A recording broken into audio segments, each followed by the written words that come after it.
ভাই হ্যাঁ ভাই, হ্যাঁ ভাই কিনছি কত টাকা কিনছেন এটা? ভাই। 1.5 লাখ টাকা নিচে ভাই, গরু ঢাকা চর মিলতেছে না। এটা 150 1.5 লাখ টাকা মিয়া। 1.5 লাখ টাকা। হ্যাঁ। আপনি কি গাদার জায়গায় আড়ে গেছিলেন? ধর মিয়া গাজা দেখেন না আপনি, যে নেটে সার্চ দিয়ে দেখেন। কোন আড়া ব্যাক কেলে মানুষের 1.5 লাখ টাকা। অনেকেই বলতাছে গরু কিনা ভালো হয়েছে মিয়া, এখন এই কথা আরে, দেশাল 1 নম্বর দেখাল দেখেন না। হ্যাঁ ঠকছেন আপনি। ধর মিয়া ঠকি কোন দিক। এটা আপনি অবশ্যই ঠকছেন। এটা আমার কাছে হইতে পছন্দ। কুরবানির বাজার আন্দাজ মোটামুটি মনে করেন যে 40 চলে আর কি, টানাটানি 40 চলে মিয়া, 2,40,000। আর সুদা 40 মিয়া। ধর মিয়া একটা গরু কিনা দেখছেন জীবনে? আর মিয়া আপনি উল্টা পাল্টা কথা বলেন। আপনি দেখেন। দেখান, আপনি দেখান।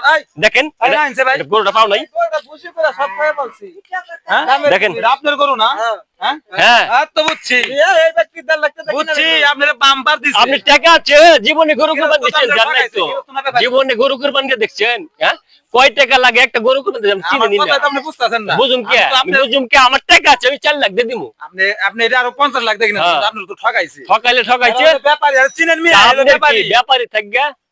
তাতে কি হয়েছে? টাকা আছে দিয়ে দিছি, শেষ 1.5 লাখ। টাকার গরম দেখাইতেছেন না। হ্যাঁ। 40 টাকা 1.5 লাখ জীবনে দিচ্ছেন একটা না। সাকি কুরবানি দিও দেখেন না, আবার কইতেছেন মিয়া এতই শত হইছে মিয়া।